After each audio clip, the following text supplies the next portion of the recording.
angle droit. Donc voilà, c'est le contraire de quoi ça, orthogonal. Donc voilà un peu, je vais supprimer. Là, on rentre dans ortho, le mode ortho.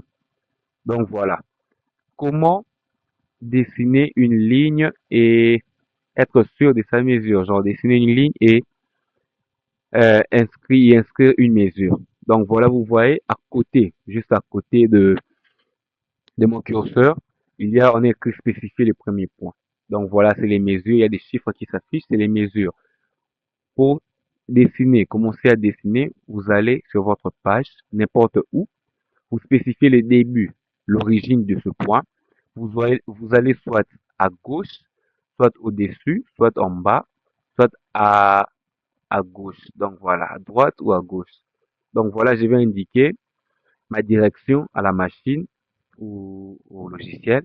Et puis, je vais insérer ma mesure. Donc voilà, je veux peut-être dessiner une ligne de 10 mètres. Donc, comme je suis en centimètres, je vais écrire 1000. 1000. Et puis, j'ai fait entrée. J'écris sur le clavier, sur la touche entrée. Voilà. Là, je considère cela comme un 10 mètres. Voilà un peu, c'est 10 mètres. Si je veux mettre la ligne, par exemple, de 200 mètres, 2 mètres, pardon, comme je suis en centimètres, j'indique l'origine, je choisis la direction, et puis je mets 200. Donc 200 mètres équivaut à 2 mètres. Ça, voilà 200 mètres. Ainsi de suite. Donc voilà un peu sur ce qui concerne la ligne. Et pour ce qui concerne les polylignes, en fait, c'est aussi ça a presque la même fonctionnalité que la ligne, mais celle-ci, elle nous aide en fait à créer à créer peut-être un carré, vous voyez un peu, un carré sans pour autant relâcher la touche ligne. Voilà, je vais mettre jusqu'ici. Voilà mon carré. Donc, pour annuler la commande ou détacher la commande, on appuie sur échappe.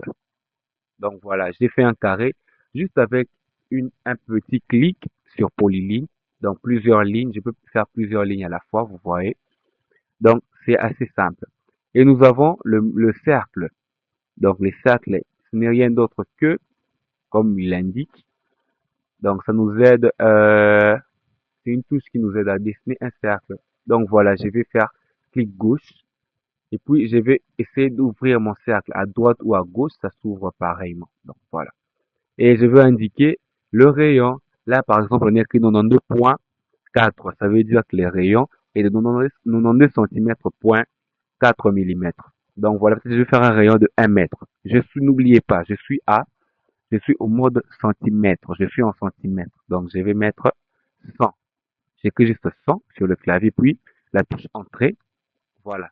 Donc mon rayon ici, il est de 1 mètre. Et le diamètre en tout, c'est de 2 mètres. Donc voilà un peu pour le cercle. Donc, il y a plusieurs modes de cercle que vous pouvez faire selon l'outil.